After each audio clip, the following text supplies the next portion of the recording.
नमस्कार दोस्तों, स्वागत है आपका योगदान एकेडमी में। और हमारा लक्ष्य यही है कि हम आपकी सफलता में अपना योगदान सुनिश्चित करें। तो इसी श्रृंखला में हम आगे बढ़ते हैं और 34वें चैप्टर मध्य प्रदेश की परीक्षा धाम का करेंगे, जिसमें हम देखेंगे मध्य प्रदेश में पंचायती राज। तो अगर आपको सरकार समझनी है तो सिर्फ सीएम और पीएम से काम नहीं चलेगा, आपको गांव के सरपंच तक जाना पड़ेगा, क्योंकि वहीं से होती है असली गवर्नेंस। और आज का लेक्चर आपको मध्य प्रदेश की पंचायती राज कंप्लीट क्लियरिटी देगा, बिल्कुल एग्ज़ाम पॉइंट ऑफ व्यू से। तो इसलिए आपने अगर लास्ट तक वीडियो में नहीं देखा, कुछ भी मिस किया, तो हो सकता है आपका कोई क्वेश्चन मिस हो जाए जो एग्ज़ाम में आने वाला है, क्योंकि इस चैप्टर का एक एक फैक्ट बहुत इम्पॉर्टेंट है। तो चलिए हम शुरू करते हैं मध्य प्रदेश के पंचायती राज से। तो सबसे पहले हम देखेंगे कि ग्राम स्वशासन और नगर स्वशासन, तो इसके कितने पार्ट्स होते हैं, किस किस लेवल पे काम होता है। तो सबसे पहले होती है ग्राम पंचायत, फिर उससे बड़े लेवल पे होती है जनपद पंचायत और जिला पंचायत, फिर सबसे बड़े लेवल पे। अब इधर पे देखिए कि ग्राम पंचायत की संख्या क्या लिखी हुई है, 23011 23,011। तो ये आपको याद रखनी है। जनपद पंचायत की 313 313, और जिला पंचायत की पहले तो 52 थी। अब इन्होंने ऐसे क्यों लिखा 52 + 3? तो 52 तो हमें पता है क्योंकि पहले हमारे ज़िले थे 52, लेकिन अब जो 3 नए ज़िले ऐड हुए हैं उनकी भी जिला पंचायत बनेगी, इसलिए 55 हो चुकी हैं ये। तो अब देखिए, नगर स्वशासन की व्यवस्था में नगर पंचायत होती है, एक होती है नगर पालिका, नगर परिषद, और होती है नगर निगम। ठीक है।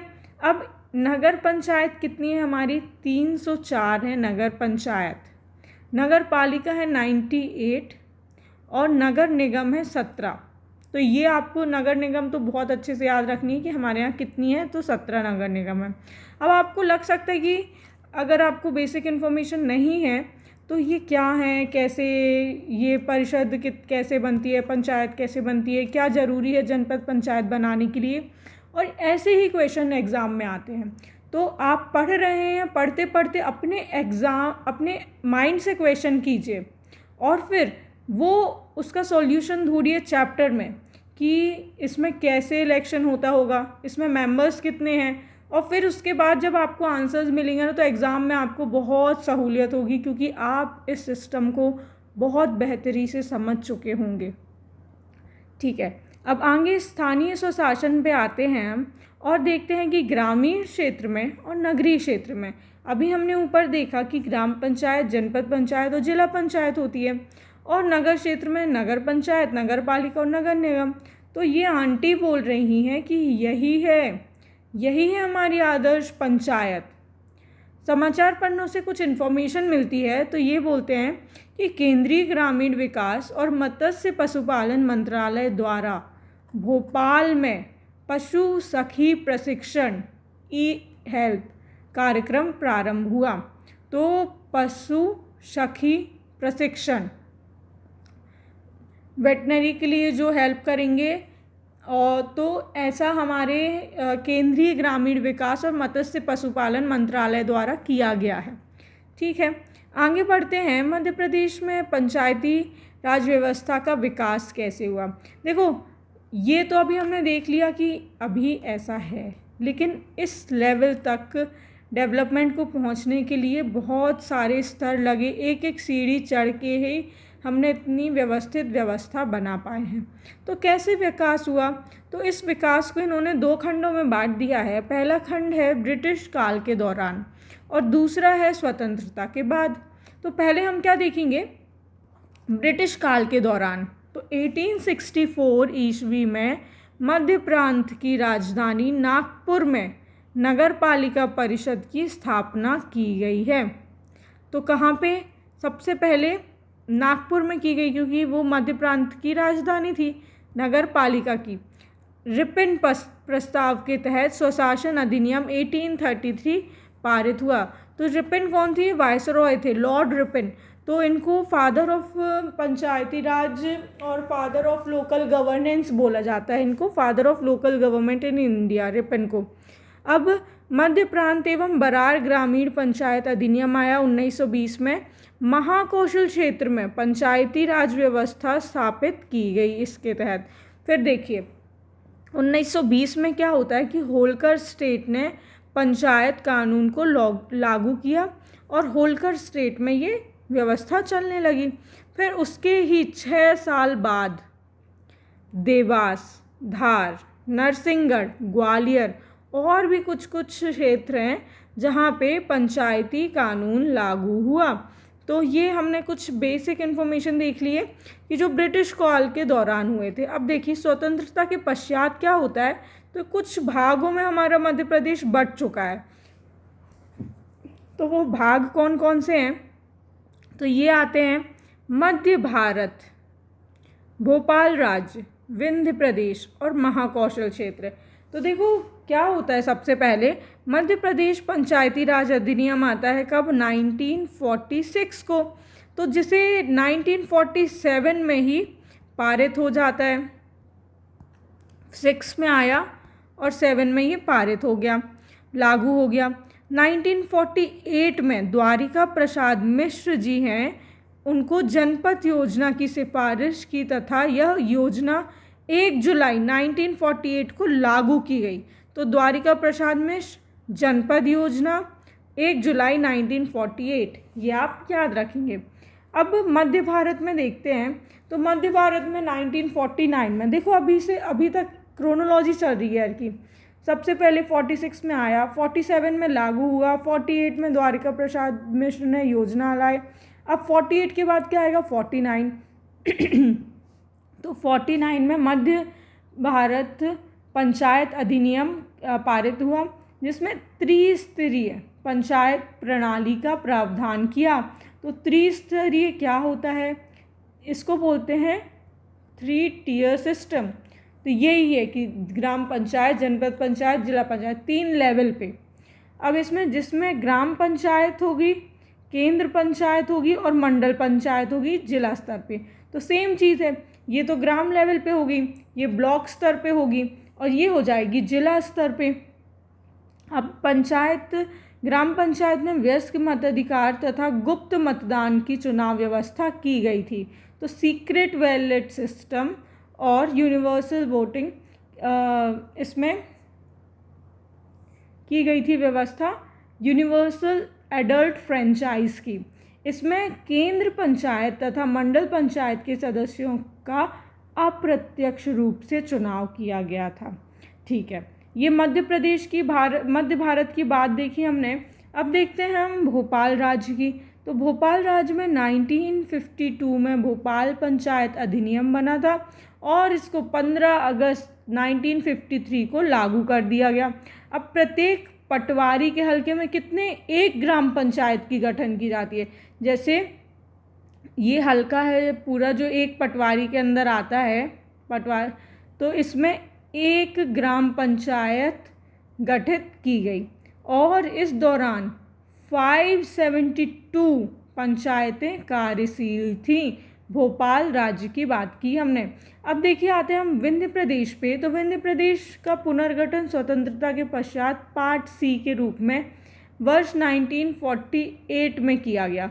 अब देखो ये जो हाईलाइटेड है ना, तो ये कोई भी चीज़ ऐसे सामान्यतः हाईलाइटेड नहीं है। ये पूछ ले सकते हैं कि विंध्य प्रदेश स्वतंत्रता के पश्चात किस पार्ट में था, ABCD, तो पता होना चाहिए पार्ट सी में था। विंध्य क्षेत्र में पंचायतों की अन्य प्रचलित नामों में पंच सभा, प्रजामंडल, टप्पा सभा शामिल थी। विंध्य क्षेत्र में ग्राम पंचायत अधिनियम 1949 को 1951 में लागू हुआ। देखो आया तो ये 1949 को था, लेकिन 1951 में ये लागू किया गया। तो विंध्य प्रदेश की बात हुई। अब देखते हैं महाकौशल। तो महाकौशल स्वतंत्रता के बाद पार्ट ए में था। तो विंध्य प्रदेश किस में था, पार्ट सी में, और महाकौशल पार्ट ए में था। CP बरार पंचायत अधिनियम आया था 1946 को, लागू किया गया था ये।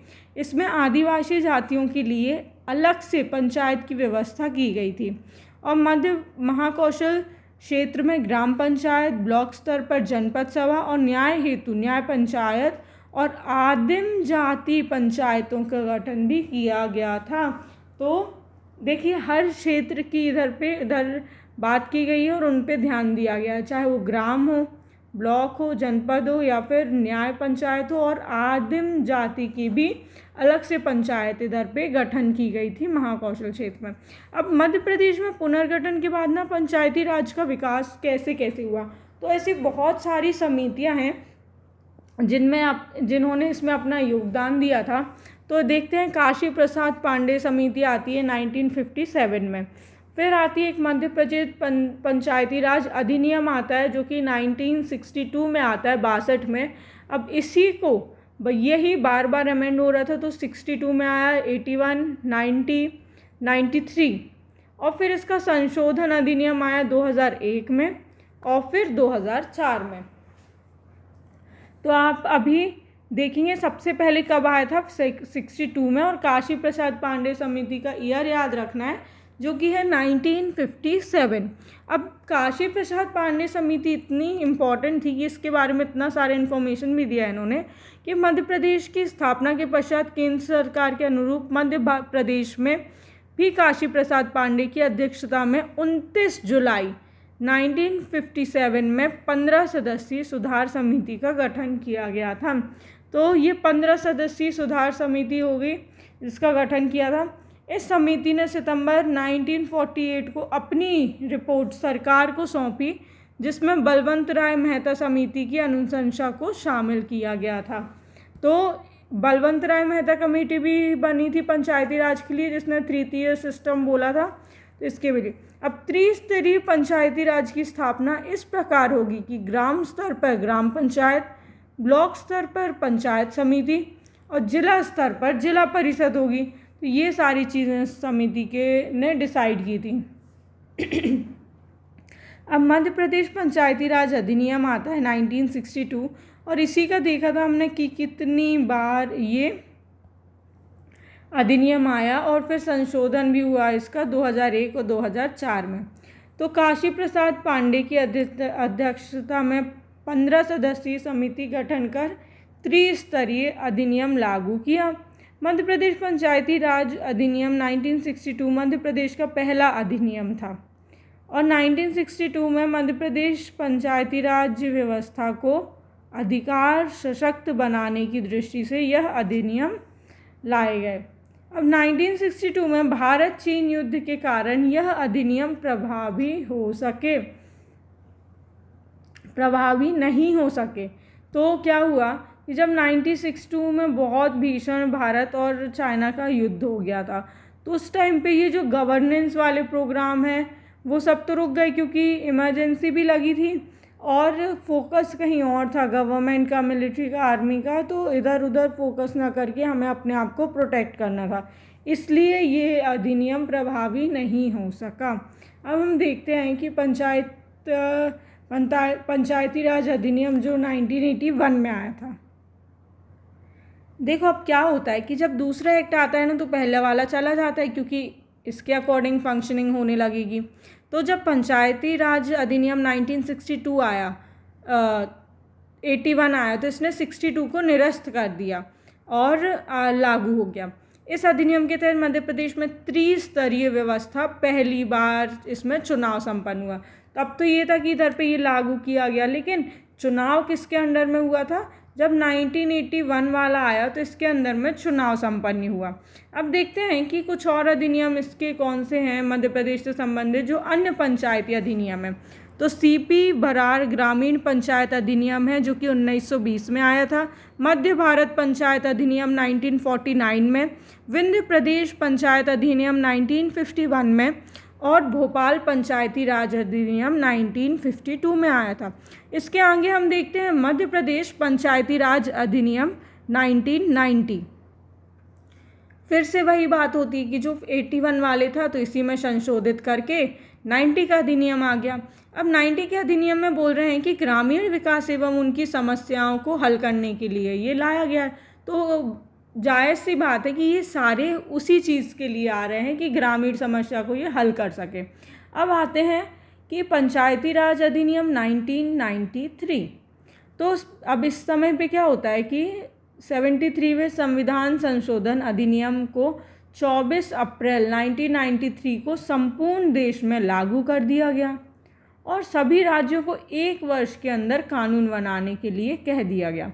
अब ये तो बोल रहे हैं कि ठीक है, हम सेंट्रल लेवल पे तो ये पारित हो गया, अब स्टेट से बोल दिया है कि भाई तुम्हारे पास 1 साल का समय है कि तुम अपने अपने कानून पंचायती राज पे बना लो।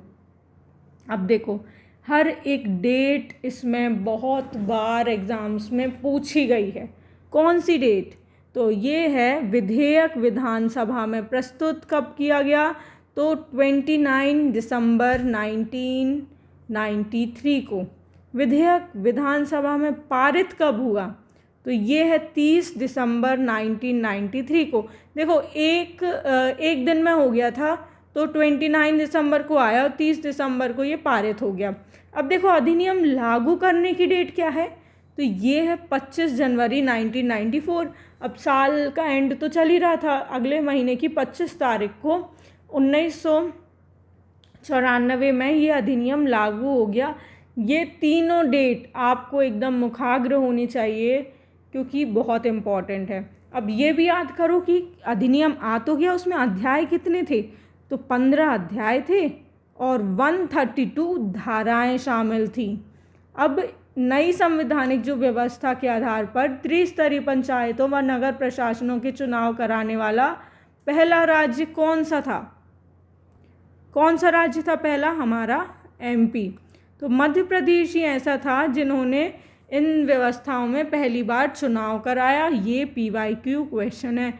मैं बताती हूँ कि इतने से में ही 5 से 6 PYQ क्वेश्चंस हैं। एक तो ये ईयर्स पूछे जाते हैं, धाराएं अध्याय पूछ लेते हैं, पहला राज्य था पूछ लेते हैं, इसकी डेट पूछ लेते हैं। तो सब कुछ जब इम्पॉर्टेंट ही है तो हम बहुत ध्यान से पढ़ें इन सब चीज़ों को। मध्य प्रदेश पंचायती राज विधेयक 1993 10वीं विधानसभा में स्थापित किया गया था। अधिनियम लागू होने के समय पंचायत एवं ग्रामीण विकास मंत्री कौन थे? तो ये थे प्रताप सिंह बघेल जी, इसके मंत्री थे। मध्य प्रदेश पंचायती राज अधिनियम 1993 में संशोधन हुआ। तो प्रथम संशोधन कब हुआ? 27 सितंबर 1994, द्वितीय 23 दिसंबर 1994, तृतीय 19 दिसंबर 1995 और चतुर्थ हुआ था 28 दिसंबर 1996 को। ये सारे इसमें संशोधन हुए थे। अब पंचायती राज संशोधन अधिनियम 2001।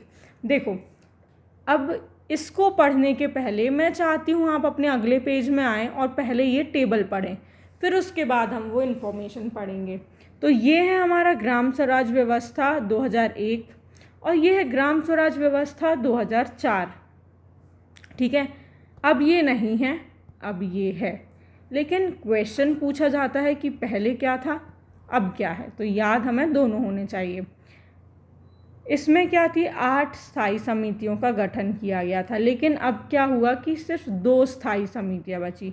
8 कौन कौन सी थी? ग्राम विकास, ग्राम सार्वजनिक संपदा, ग्राम कृषि, ग्राम स्वास्थ्य, रक्षा, अधोसंरचना, शिक्षा, सामाजिक न्याय समिति। ये सारी 8 समितियां थी जो कि स्थायी रूप से थी। लेकिन अब सिर्फ 2 समितियां बची हैं जो स्थायी हैं, वो हैं ग्राम निर्माण समिति और ग्राम विकास समिति। तो ये दोनों बस हैं जो कि स्थायी समितियां बची हैं। अब समितियों की बैठक, तो महीने में कम से कम 1 बैठक ज़रूरी है। लेकिन अब क्या हुआ कि वर्ष में कम से कम 4, मतलब अब ये कह रहे हैं कि पहले तो 12 महीने हैं तो 12 बैठक ज़रूरी हैं, लेकिन इन्होंने क्या बोल दिया कि अगर अब 12 महीने हैं तो 4 बैठक ज़रूरी हैं। हर महीने आना तुम्हारे लिए ज़रूरी नहीं है। तो अब 4 बैठक कब कब होगी, तो ये भी इन्होंने बता दिया कि पहली होगी जनवरी, अप्रैल, जुलाई और अक्टूबर, जिससे कि पूरा साल कवर हो जाए पार्ट्स में और दिक्कत ना जाए एडमिनिस्ट्रेशन में। तो ये हमारा हो गया दूसरा समिति की बैठक। और तीसरा कोरम की बात कर रहे हैं, तो पहले क्या था कि 20% अथवा 500 जो भी कम हो, जिसमें 1/3 महिलाएं अनिवार्य थी।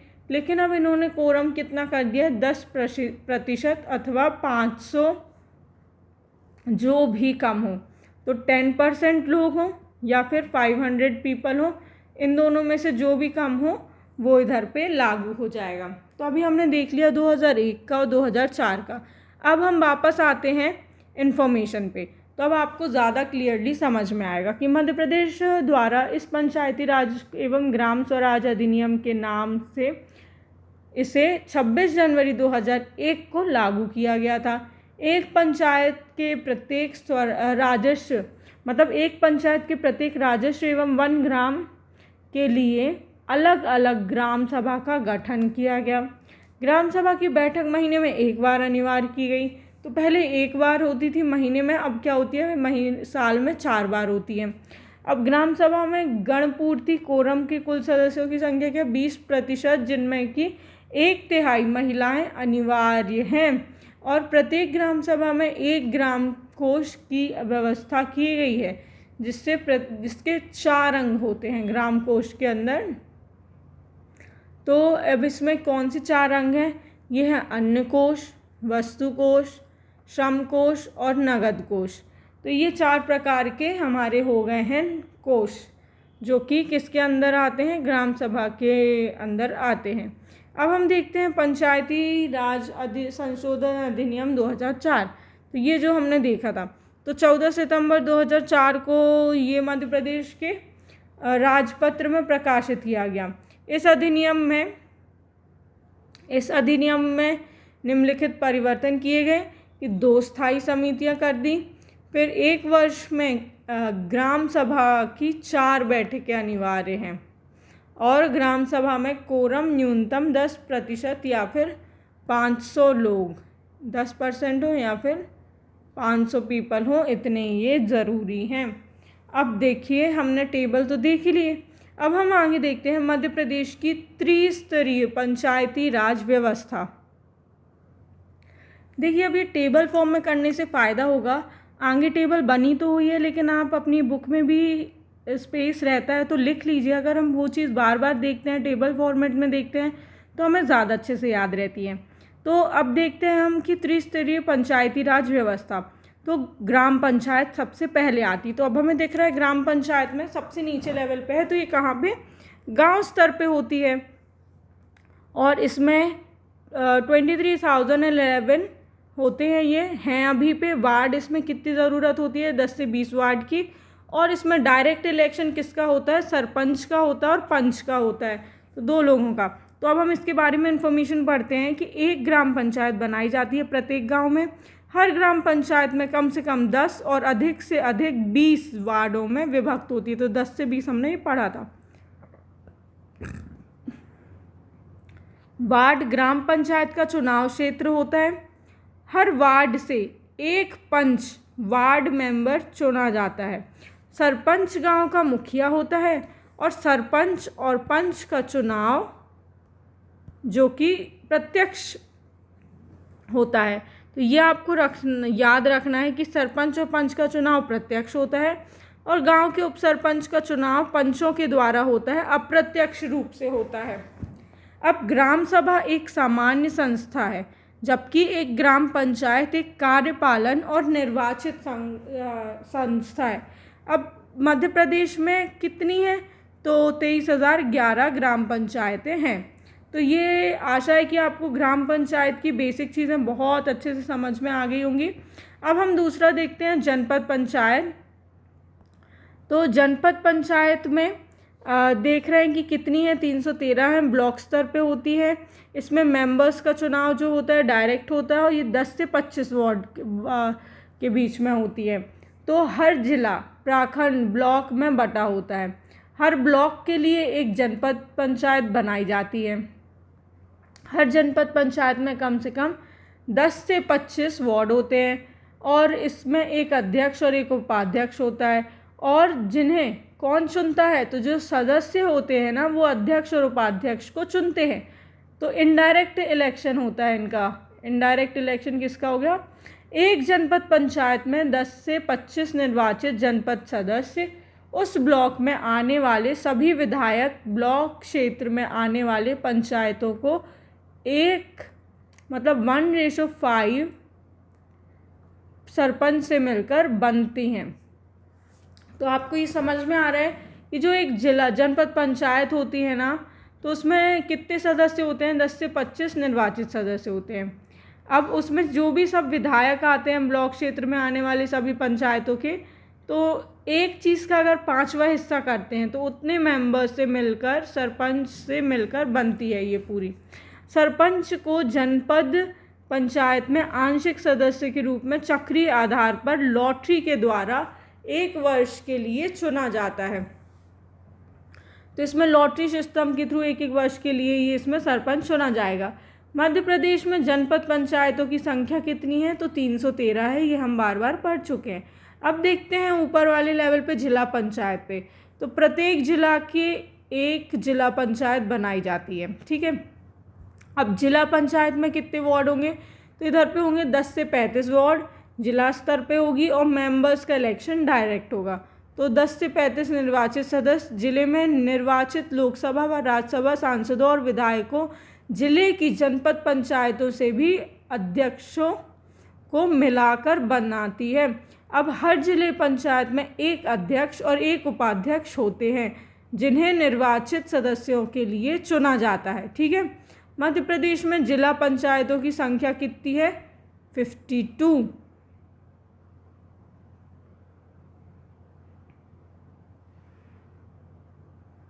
इधर पे हमने देखा था कि 52 + 3 है, मतलब 55 है, और उधर पे 52 लिखा है, शायद वो अपडेटेड नहीं है, तो उधर पे 55 होना चाहिए। अब हम आगे देखते हैं मध्य प्रदेश में जनसंख्या के अनुसार पंचायत व्यवस्था। तो देखो, जो टेबल हमने वो ऊपर बनाई थी वो यहाँ पे बनी हुई है। तो एक एक चीज़ देखेंगे कि सबसे पहले देखते हैं ग्राम पंचायत का। तो न्यूनतम जनसंख्या 1000 से अधिक, ये प्रीवियस ईयर क्वेश्चन है। ये जो ब्लू में मैंने इसलिए किए हैं कि इनमें कन्फ्यूजन नहीं होना चाहिए। आंख बंद करो और इस पूरी टेबल को अपने माइंड में इमेजिन करो, ऐसी की ऐसी ही बनी हुई।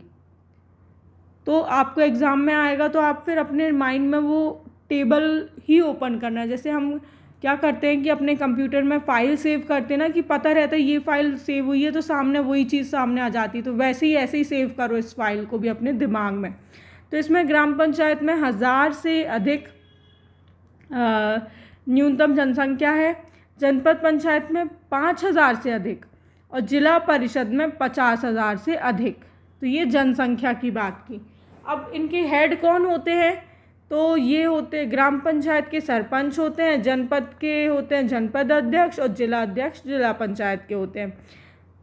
कार्यकाल कितना है? तो कार्यकाल सबका सेम है, 5 वर्ष, 5 वर्ष, और न्यूनतम आयु भी सबकी सेम है, 21, 21, 21। तो ये याद रखना है आपको, इजी पड़ जाएगा। नीचे की 2 सेम ही है, बस इनकी जो जनसंख्या है वो बहुत अच्छे से याद रखना, आपको ही भविष्य में देखना क्वेश्चन बनेगा इससे। अब देखिए, अभी तक हमने पंचायती राज में देखा, अब हम देखेंगे कि मध्य प्रदेश में नगरीय प्रशासन।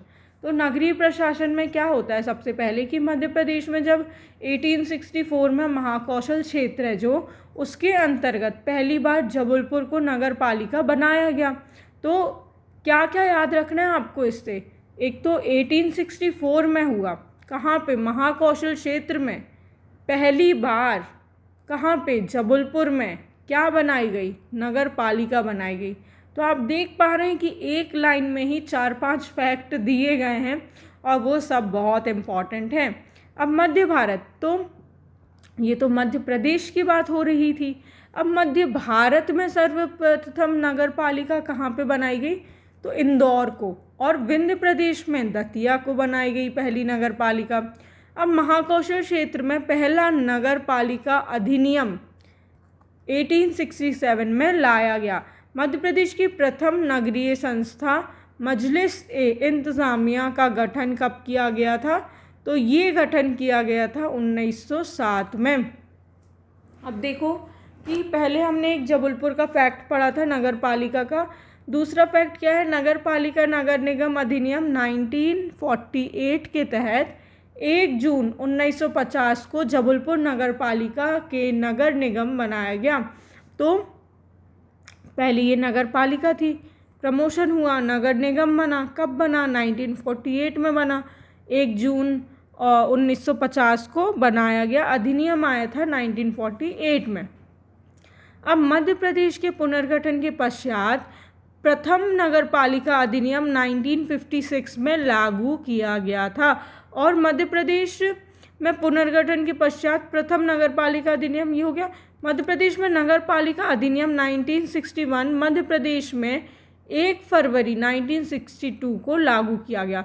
अब देख पा रहे हैं हम कि पहले अधिनियम आएगा और लागू बाद में होगा। तो 61 में आया और 62 में ये लागू हो गया। अब 74th वे संविधान संशोधन जो कि 1992 के द्वारा नगरीय निकायों को संवैधानिक दर्जा दिया गया, इस अधिनियम का पालन करने वाला मध्य प्रदेश पहला राज्य है। तो ये चीज़ अभी हमने थोड़ी देर पहले भी पढ़ी थी कि मध्य प्रदेश पहला राज्य बन चुका है ये फॉलो करने वाला। अब इसमें देखते हैं कि 74वें संविधान संशोधन को लागू करने वाला मध्य प्रदेश नगर पालिका अधिनियम कौन सा था? तो ये 1993 अधिनियम के थ्रू हुआ है। और विधेयक कब? 30 दिसंबर 1993 को विधानसभा में पारित किया गया। और अब बताइए आप कि देख के ही आप अपने मन में बोलिए कि 2 नवंबर को क्या बनाया जाता है? तो नगरीय निकाय दिवस मनाया जाता है मध्य प्रदेश में 2 नवंबर को। अब देखो ये सारे भी अलग अलग क्षेत्र के अधिनियम थे। इनके ईयर इतना याद रखना मुझे नहीं लगता बहुत ज़्यादा ज़रूरी है, क्योंकि कितने ईयर आप याद रखोगे ऐसे अलग अलग देखा जाए तो। अब देखिए 2 सहेलियाँ फिर से चर्चा कर रही हैं इधर पे। तो इनकी चर्चा में क्या ये बातें कर रही हैं हम जानते हैं। एक बोलती है कि क्या तुम्हें पता है मध्य प्रदेश देश का पहला ऐसा राज्य बन गया है जहाँ से सभी गांव संपर्क नामक वेबसाइट द्वारा ई शासन के अंतर्गत लाए गए हैं। तो मध्य प्रदेश में जितने भी गांव हैं वो सारे किसमें? ई गवर्नेंस, ई शासन वेबसाइट जिसका नाम है संपर्क, उसके अंदर लाए गए हैं, आ गए हैं। अब देखिए नगरीय प्रशासन के त्रिस्तरीय निकाय। तो इसमें सबसे पहले होती है नगर पंचायत, नगर पालिका और नगर निगम।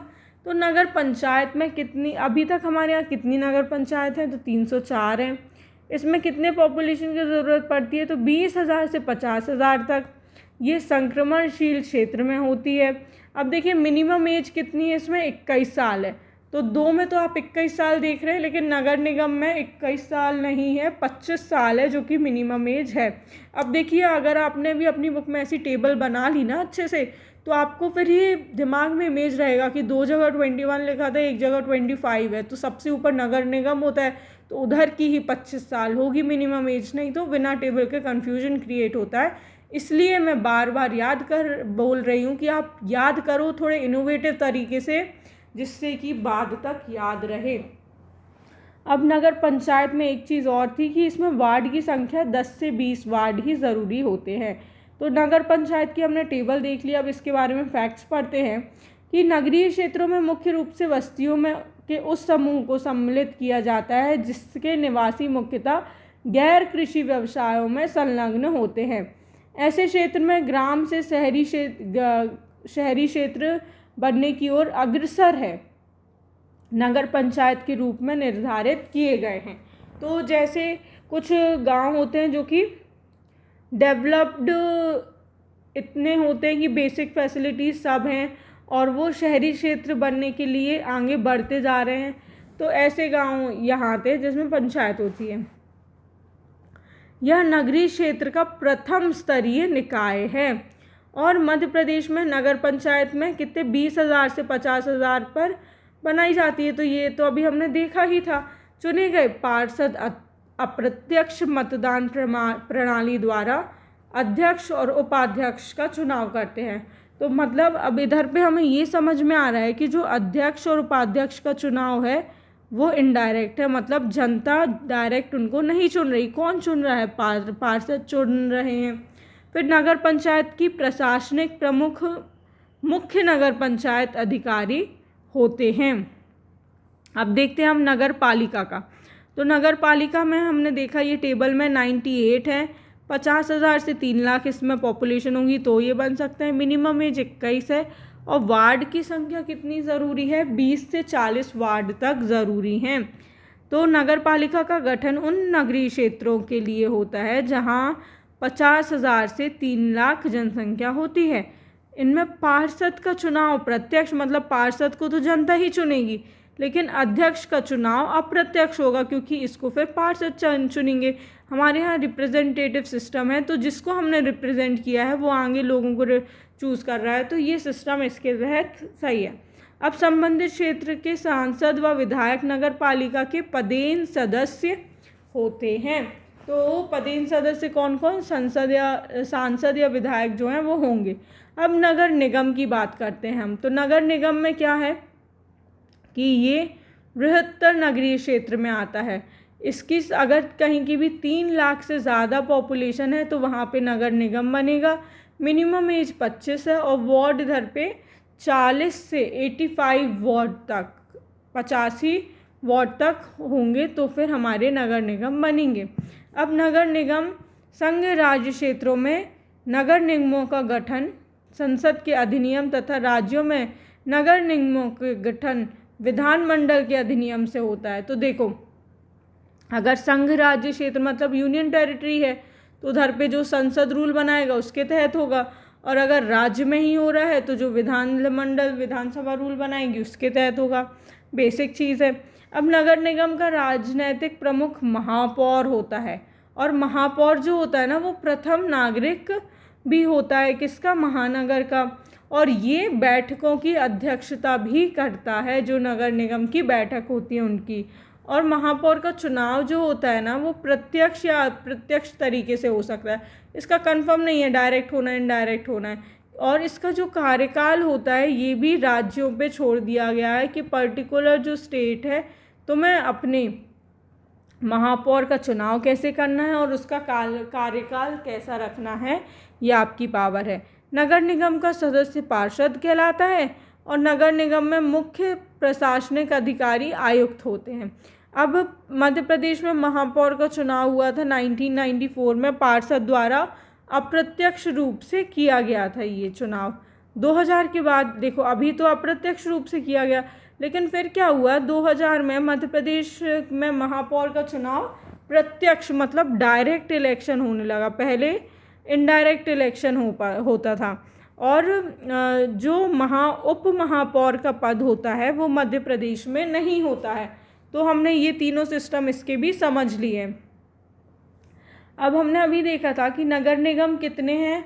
मैंने आपको जब वीडियो स्टार्ट हुआ था तभी बताया था। आप मुझे कमेंट सेक्शन में बताओ अभी बिना देखे कि कितने नगर निगम हैं। अब आगे बढ़ते हैं कि मध्य प्रदेश में नगर निगम।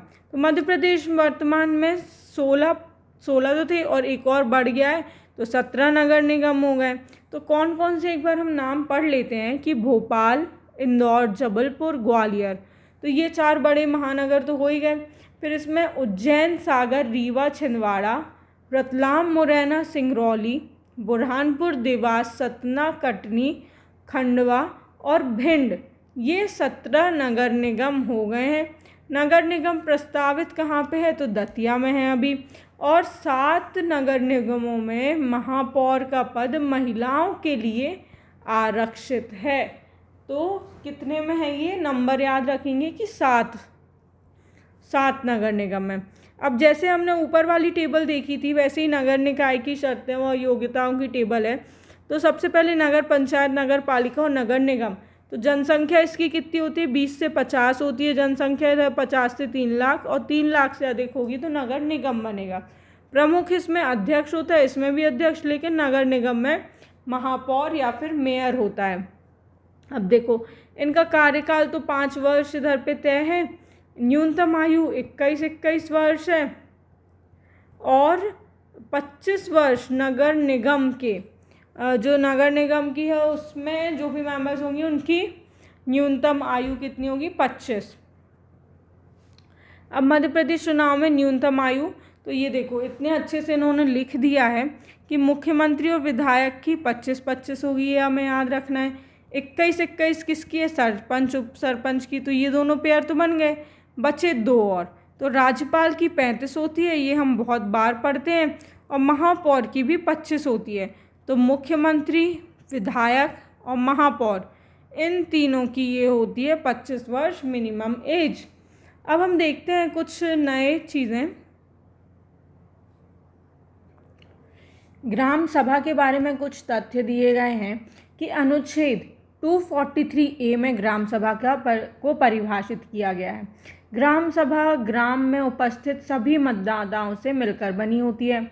ग्राम सभा का गठन उद्देश्य प्रत्यक्ष राजनीतिक अधिकार आम जनता के हाथ सौंपना है। ग्राम सभा की बैठक 1 साल में 4 बार होना आवश्यक है। तो ये संशोधन जो अभी हमने पीछे देखा था ना, 2004 का हुआ है, तो वही देखते हैं कि पहले क्या था कि 12 महीने में हर महीने, मतलब महीने में 1 मीटिंग होना था, लेकिन उन्होंने फिर बाद में क्या किया था कि साल में 4 मीटिंग का बोल दिया था। तो ग्राम सभा की बैठक की अध्यक्षता सरपंच करते हैं, और सरपंच की अगर वो नहीं है तो उप सरपंच करेंगे, अगर वो भी नहीं है तो वरिष्ठ पंच द्वारा अध्यक्षता की जाती है।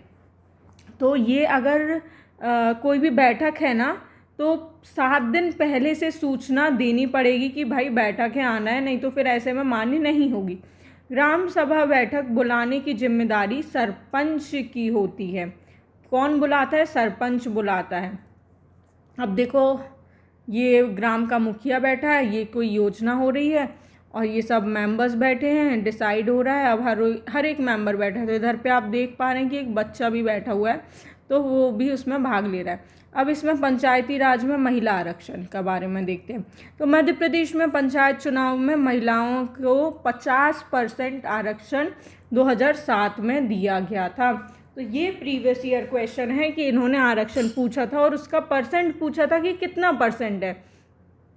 अब देखते हैं कि इसके अलावा उत्तराखंड, हरियाणा आदि राज्यों में भी पंचायती राज चुनाव में महिलाओं को 50% आरक्षण प्राप्त किया गया है। मध्य प्रदेश पंचायत तो पंचायत विभाग द्वारा मासिक पत्रिका का प्रकाशन होता है, जो कि होता है 1997 में किया गया है। तो इस मासिक पत्रिका का नाम क्या है? मध्य प्रदेश पंचायत। इसका प्रकाशन भोपाल में मध्य प्रदेश माध्यम के द्वारा किया जाता है। अब समाचार के पत्रों से कुछ पता चलता है कि 2022 में मध्य प्रदेश सरकार ने महापौर की न्यूनतम आयु 21 से बढ़ाकर 25 कर दी गई थी। तो हमने देखा था कि 2 सेम है, ये सरपंच और उप सरपंच सेम थे, बस महापौर की 25 कर दी गई थी। तो ये कब की गई? तो 2022 में की गई। इसके पहले इनकी भी 21 थी। अब आगे गांव का मुखिया जो सरपंच होता है उसके अधिकार देखते हैं। तो क्या क्या काम करवाएंगे? तो ग्राम सभा और ग्राम पंचायत की बैठकों की अध्यक्षता करेंगे, अभिलेखों तथा रजिस्टरों की समुचित सुरक्षा करेंगे, निधि का सही जगह, मतलब जो पैसे हैं उनका सही जगह उपयोग करेंगे, दायित्वों का पालन करेंगे जो भी राज्य सरकार द्वारा दिए गए हैं आदेश, और पंचायत अधिनियम में अपेक्षित किए गए समस्त जो भी इसमें काम है, विवरण है, रिपोर्ट है, वो सारी चीज़ें भी ये ही तैयार करेंगे। कौन करेगा? सरपंच जी। अब गांव के उपसरपंच, तो उपसरपंच का क्या काम है? तो उपसरपंच हैं जो सहायता करते हैं किसकी? सरपंच की। तो सरपंच के सहायक होते हैं। सरपंच का अगर पद खाली है या फिर वो उस समय पे अनुपस्थित हैं, तो उस समय पे ये सरपंच के सारे कार्य करेंगे। उपसरपंच का चुनाव अप्रत्यक्ष रूप से चुनाव में चुने गए वार्ड तथा पंचों द्वारा होता है। तो देखो, ये जो मेंबर्स हैं इन्होंने वार्ड के मेंबर्स और पंचों को चुना, फिर ये उपसरपंच को चुनेंगे। तो उपसरपंच का ये हो गया। इसके लिए पीठासीन अधिकारी सरपंच के निर्वाचन के 15 दिनों के बाद उपसरपंच का चुनाव करा सकते हैं। और इनकी न्यूनतम आयु कितनी है? 21 वर्ष। ये हम अभी पढ़ चुके हैं। अब देखते हैं ग्राम सचिव के बारे में। तो ग्राम सचिव का क्या है? इनकी नियुक्ति राज्य सरकार करती है और पंचायत तथा सरकार के बीच में एक कड़ी का काम करते हैं। तो जो सचिव जी है, राज्य सरकार और ग्राम पंचायत के बीच में एक कड़ी का काम करते हैं। ग्राम पंचायत का लेखांकन कार्य करते हैं, पूर्व सूचना सदस्यों तक पहुंचाते हैं बैठक के, और पंचायत के सभी रिकॉर्ड और दस्तावेज जो भी होते हैं वो सब बैठक में लेकर यही आते हैं। तो ये आप देख पा रहे हैं ग्राम सचिव को। अब ये देखते हैं कि जो भी चुनाव होते हैं तो किसके प्रत्यक्ष और अप्रत्यक्ष चुनाव है। देखो इस टेबल में जितनी भी ये टेबल्स दी है ना चैप्टर में, तो आपको टेबल्स बहुत अच्छे से करना है। आप ऐसा भी कर सकते हैं कि आप जहाँ पे पढ़ाई करते हैं वहाँ पे स्टडी टेबल में या फिर वॉल में स्टिकी नोट्स में ये टेबल बना के लगा भी सकते हैं, जिससे आप बार बार उनको देखेंगे तो आपको कन्फ्यूजन बिल्कुल भी नहीं होगा। अब जो ब्लू वाले कलर से हाईलाइटेड है ये सारे प्रत्यक्ष हैं। तो पहले हम प्रत्यक्ष देखेंगे। विधानसभा चुनाव, सरपंच चुनाव, महापौर या फिर मेयर का चुनाव, पार्षद का और पंचों का चुनाव होता है प्रत्यक्ष। और अप्रत्यक्ष चुनाव किन किन का होता है, तो ये होता है उप सरपंच, जनपद पंचायत अध्यक्ष, जिला पंचायत अध्यक्ष, नगर पंचायत अध्यक्ष और नगर पालिका अध्यक्ष। तो इन सब का चुनाव होता है अप्रत्यक्ष रूप से। अब पंचायत के संबंधित प्रमुख आर्टिकल्स हैं।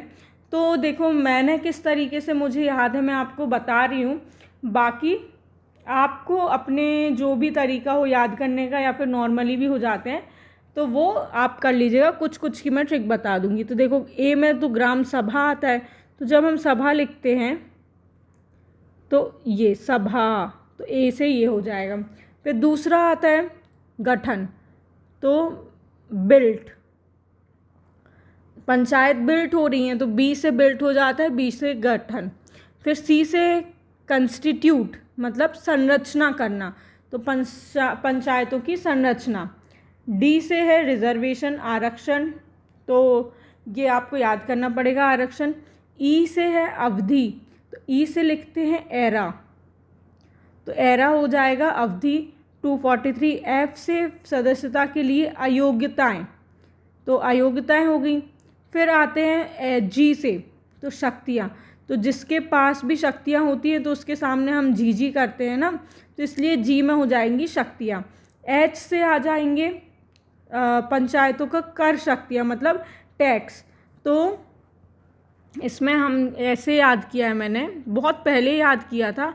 हम कर देंगे मतलब टैक्स देंगे, तो इसमें आ जाएगा हम, एच से एच। तो ये बहुत ही फालतू ट्रिक्स हैं, लेकिन मैं बता रही हूँ कि इस ट्रिक के माध्यम से मेरा कभी भी एक भी क्वेश्चन गलत नहीं हुआ है, क्योंकि ये अब मेरे दिमाग में इतने अच्छे तरीके से बैठ चुकी है कि कोई भी मुझसे नींद में भी पूछे ना कि 243H बताओ, तो मुझे पहले आएगा याद हम कर देंगे। तो हम कर देंगे मतलब उसकी कर की शक्तियाँ, पंचायत के टैक्स की शक्तियाँ आ जाती हैं। अब आई से फाइनेंस आता है, तो राज्य वित्त आयोग। तो एक ये आता है आई और वाई, तो आई और वाई आप याद रखें। तो अभी हम आई में कर रहे हैं और आगे जो हम उसके पढ़ेंगे म्यूनसिपैलिटी के, उसमें वाई में आएगा। फिर 243J लेखांकन, तो लेखांकन में होता है जांच, तो जे से जे और जे से जांच, तो जे करेंगे जांच। फिर के से आता है निर्वाचन इलेक्शन, तो फिर एल 243L संघ राज्य क्षेत्रों के लिए लागू होना। अब कुछ कुछ ट्रिक्स ऐसी होती हैं कि वो इतने क्लियरली हम बोल नहीं सकते हैं यूट्यूब पे, तो आप अपनी भी ट्रिक्स बनाइए और उस तरीके से याद करिए। 243N है प्रत्येक राज्य में 1 वर्ष के भीतर पंचायती राज को लागू करना। तो ये पहले बोला गया था और इसमें सबसे पहले किसने किया था, मध्य प्रदेश ने किया था। फिर इसलिए मध्य प्रदेश सरकार ने 25 जनवरी 1994 को इसे लागू कर दिया था। तो ये हमने आर्टिकल्स देख लिए सारे, किसके, पंचायत राज संबंधी आर्टिकल्स देख लिए।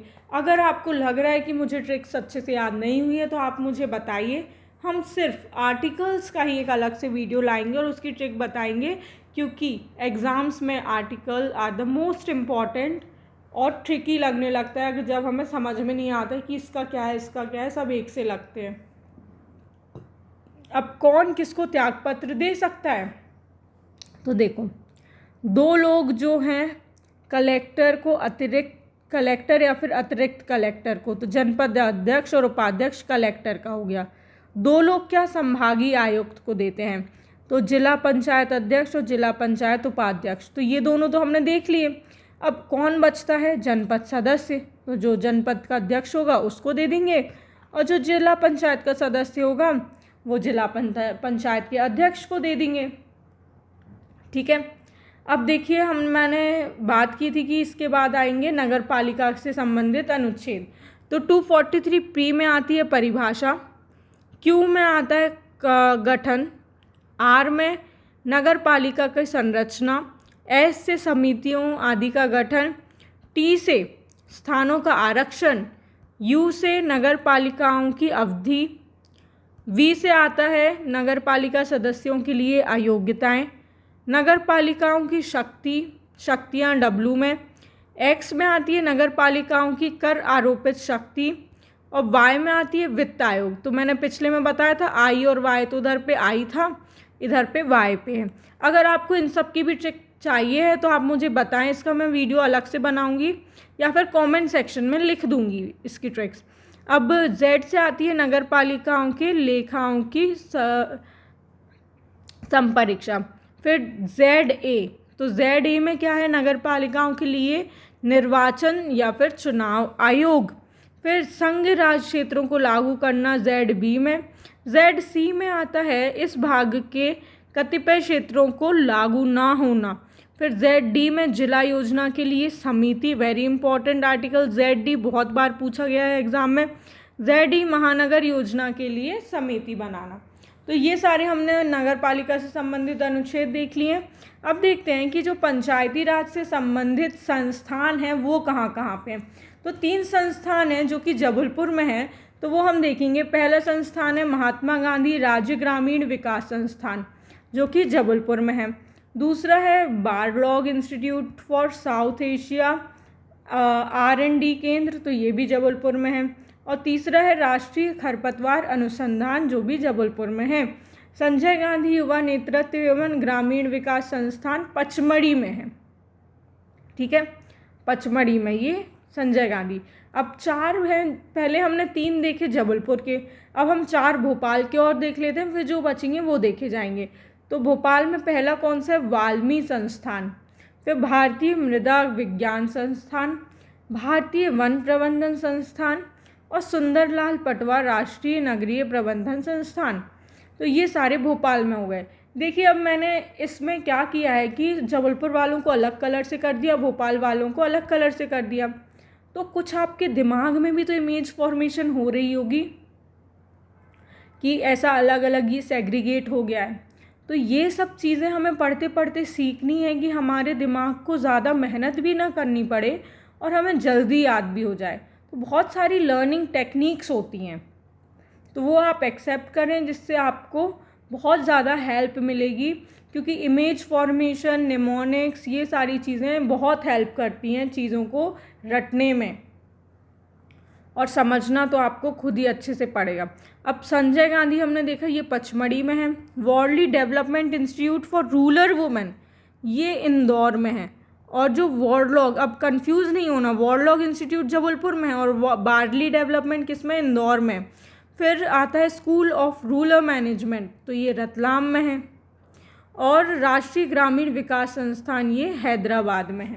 तो ये सारे हमने इनसे संबंधित संस्थान देख लिए। एक बार आप वीडियो को पॉज करें, इसको 2-3 बार रिवाइज करें और फिर ही आगे बढ़ें। अब मध्य प्रदेश राज्य ग्रामीण विकास संस्थान, तो यह संस्थान जबलपुर में स्थित है। इसकी स्थापना हुई थी 1964 में। 1964 में इसकी मध्य प्रदेश राज्य ग्रामीण विकास संस्थान की स्थापना हुई। अब 94 में महात्मा गांधी की जो 125वीं जन्मवर्ष था, तो इसमें इसका नामकरण कर दिया गया। तो इसका अब नाम क्या है, महात्मा गांधी के नाम पे है। तो और इसको 1996 में स्वायत्त शासी संस्था बना दिया गया था, किसमें, 1996 में। अब पंचायत दर्पण क्या है, ये अलग सा नाम है। तो ये पंचायतों की योजना का एक मॉनिटरिंग और क्रियान्वयन हेतु वेबसाइट बनाई गई है, क्या? पंचायत दर्शन। तो ये एक वेबसाइट है, ये 1 मई 2014 को भोपाल में लॉन्च की गई थी। जिला योजना समिति से रिलेटेड कुछ चीज़ें देखते हैं हम। तो मध्य प्रदेश जिला योजना समिति अधिनियम 19 मई 1995 को पारित किया गया था। तो जो प्रभारी होते हैं जिला के प्रभारी मंत्री को ही जिला योजना समिति का अध्यक्ष घोषित किया जाता है, बनाया जाता है। तो आप याद रखेंगे कौन होता है, तो जो प्रभारी मंत्री होता है वो। प्रभारी मंत्री तक जिला योजना समिति का अध्यक्ष होगा जब वह राज्य सरकार का मंत्री होगा। तो इसमें भी कंडीशन है, तो कब होगा? जब वो राज्य सरकार का मंत्री होगा तभी वो इसका अध्यक्ष बन सकता है। तो संबंधित जिले के कलेक्टर को जिला समिति का पदेन सदस्य के रूप में भी मनोनीत किए जाने का प्रावधान है। तो जो कलेक्टर होता है वो पदेन सदस्य होता है। अब जो पंचायती राज में अभी तक चुनाव हुए हैं, तो एक बार ये क्वेश्चन PYQ में पूछा गया था कि अभी तक कितने बार पंचायती के चुनाव हो चुके हैं, तो ये हैं 6 बार। तो कब कब हुए हैं? तो मध्य प्रदेश में राज्य निर्वाचन आयोग का गठन 1 फरवरी 1994 को हुआ। उसके पश्चात 94-95 में पहली बार, फिर 99-2000 में दूसरी बार, 2004-05 में तीसरी बार, 2009-10 में चौथी बार, और 5वीं बार हुआ 14-15 में, और जून जुलाई 2022 में हुआ था 6वीं बार। तो ऐसे हमने देखा कि 6 बार चुनाव हो चुके हैं। अब मध्य प्रदेश के कुछ समाचार पन्नों से इन्फॉर्मेशन मिली है जो कि इस PDF का आखिरी है, और इस तरह हमने पूरा पंचायती राज कंप्लीट कर लेंगे। तो मध्य प्रदेश में पहली बार गठित राज्य सांख्यिकी आयोग, तो डाटा प्रबंधन प्रणाली को मजबूत करने के लिए, तो इसके कौन सी समिति बनी इसके लिए? तो अमिताभ कुंडू समिति बनी है, जो कि राज्य सांख्यिकी आयोग का गठन करने का प्रतिवेदन दिया है। तो जो सांख्यिकी आयोग कृषि और स्वास्थ्य सहित 64 विभागों का साइंटिफिक डेटा तैयार करेगा। तो डाटा प्रबंधन समिति देखना है, अमिताभ कुंडू ने बनाई है, 64 विभागों का साइंटिफिक डेटा तैयार करेगी। तो ये अभी करंट का इशू है, जो कि हम अब परीक्षा नई वाली 2026 की अपडेटेड पढ़ रहे हैं। तो इसका ये फ़ायदा आपको मिलेगा कि जो भी सारी रिसेंट की चीज़ें करंट में हो रही हैं वो सब की इन्फॉर्मेशन आपको मिल जाएगी। तो ऐसे ही हमने बहुत ही ज़्यादा इम्पॉर्टेंट चैप्टर, जिसका एक एक फैक्ट इम्पॉर्टेंट होता है, वो हमने कंप्लीट किया। हो सकता है आपको थोड़ा सा बोरिंग लगे, लेकिन बहुत इम्पॉर्टेंट है, तो पढ़ना तो पड़ेगा बहुत अच्छे से। इसलिए आप हमारे टेलीग्राम चैनल से भी जुड़ सकते हैं, आपको लिंक डिस्क्रिप्शन में मिल जाएगी। तो जो भी एक्स्ट्रा इन्फॉर्मेशन और करंट के इवेंट्स रहेंगे हम उधर पे आपको अपडेट करेंगे। तो आप जुड़िए हमसे, बने रहिए। Keep learning, keep sharing. Thank you.